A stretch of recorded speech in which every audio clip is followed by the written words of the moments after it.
Please revert my mail அப்படின்னு சொல்லலாமா? ரிவர்ட்ன்ற வார்த்தையை ரிப்ளை அப்படின்ற மீனிங்கில் உபயோகிக்கலாமா? இது சரியா இல்லை தப்பா அப்படின்றதுக்கு உள்ளே போகிறதுக்கு முன்னாடி ரிவர்ட்ன்ற வார்த்தை எந்த காலகட்டத்தில் எந்த அர்த்தத்தில் உருவாச்சுன்னு நீங்கள் தெரிஞ்சுக்கணும்.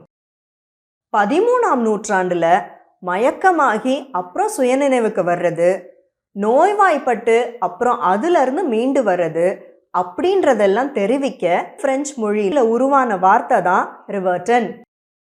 காலப்போக்கில் ரிவர்டன் அப்படின்ற அந்த வார்த்தை ரிவர்டர் அப்படின்னு வேற ஒரு வார்த்தையாக உருவெடுக்குது. இந்த ரிவர்டர் அப்படின்ற வார்த்தைக்கு அர்த்தம் திரும்ப வருவது. இந்த ரிவர்டர் அப்படின்ற வார்த்தை தான் 15ஆம் நூற்றாண்டில் ரிவர்ட்டாக உருமாறுச்சு. ரிவர்ட்டோட எக்ஸாக்ட் மீனிங் என்னன்னா return to a former state or position, அதாவது முந்தைய நிலைக்கு செல்லுதல். உங்க எல்லாருக்குமே தெரியும், மெட்ராஸ்ன்ற பேரு சென்னைன்னு மாறிச்சு.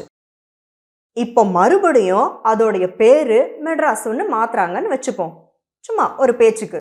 அந்த சூழ்நிலையில நாம இந்த ரிவர்ட்ன்ற வார்த்தையை வச்சு சொல்லலாம். எப்படி சொல்லலாம்? The city reverted to its former name of Madras அப்படின்னு. இது மட்டும் இல்லாம ரிவர்ட்ன்ற வார்த்தையை பல சிச்சுவேஷன்ஸ்ல சொல்லலாம். என்னன்னு ஒன்னொன்னா சொல்றேன்.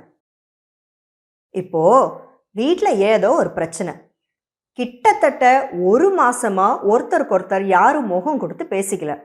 1 மாசம் கழிச்சு எல்லாம் பழைய சாதாரண நிலைக்கு வந்துருச்சு. அந்த சூழ்நிலையில ரிவர்ட்ன்ற வார்த்தையை போட்டு இப்படி சொல்லலாம்: after a month everything reverted to normal. சில பேர் பேசும்போது எங்க சுத்தினாலும் கடைசியில பணம் பணம் பணம்னு பணம்ன்ற பாயிண்ட்டுக்கு வந்து நிற்பாங்க. அப்போ நீங்க சொல்றீங்க, எதை பேச ஆரம்பிச்சாலும் ஏன் இப்படி ஒவ்வொரு 10 நிமிஷத்துக்கும் பணத்திலேயே வந்து நிக்கிறீங்க அப்படின்னு. அதை இங்கிலீஷ்ல எப்படி சொல்லலாம்? Why does your talk revert to discussions about money every 10 minutes? விவாகரத்தான பிறகு மறுபடியும் அந்த பொண்ணு அவளோட அப்பா பேரையே இனிஷியலா போட ஆரம்பிச்சிட்டா. இதை இங்கிலீஷ்ல சொல்லணும்னா, after getting divorced, she reverted to using her dad's name as her surname. சரி, இப்போ நான் முதல்ல கேட்ட கேள்விகளை மறுபடியும் கேட்குறேன். ப்ளீஸ் ரிவர்ட் மை மெயில் அப்படின்னு சொல்லலாமா?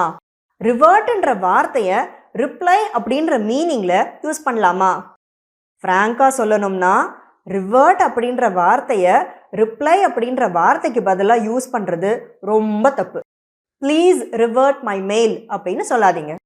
Please reply to my mail அப்படின்னு சொல்லுங்க. இந்தியாவுக்குள்ள நாம் இந்த ரிவர்ட்ன்ற வார்த்தையை யூஸ் பண்ணி நீங்கள் என்ன மீன் பண்ணுறீங்கன்னு நம்ம எல்லாருக்கும் புரியும். பட் ஒரு நேட்டிவ் இங்கிலீஷ் ஸ்பீக்கருக்கு இது புரியுமான்னு தெரியாது. இதை நான் ஏன் இவ்வளோ அழுத்தமாக சொல்கிறேன்னா, இப்போ இருக்கிற ஐடி இல்லைனா ஐடிஇஎஸ் கல்ச்சரில் அடிக்கடி அமெரிக்கன்ஸ், பிரிட்டிஷ் பீப்புள், ஆஸ்திரேலியன்ஸ் கிட்ட நாம் கான்வர்சேஷன் வச்சுக்கிட்டே தான் ஆகணும். இப்போ புரியுதுங்களா? இதில் ஏதாவது டவுட்ஸ் இருந்ததுனாக்கா கீழே கமெண்ட்ஸில் கேளுங்க. ஆங்கிலத்தை சரிவர கற்போம்.